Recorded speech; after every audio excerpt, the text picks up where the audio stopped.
Halimbawa po, imagine nyo ito. Minsan ikaw ay naglalakad sa daan.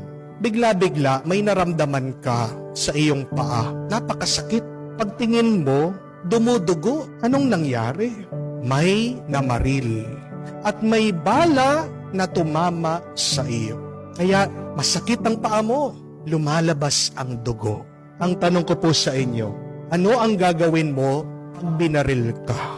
Diba? Magpapatulong ka. Amen? Saan ka pupunta? Binaril ka. Sa hospital. Ano pong gagawin niya sa hospital? Magpapagamot. Pero tingnan niyo po yun. Pag nasaktan ka, ano yung agad-agad na gusto mong mangyari sa'yo? Yung gumaling ka.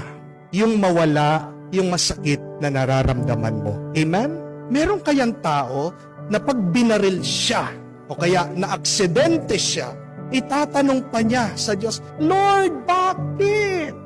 Meron kayang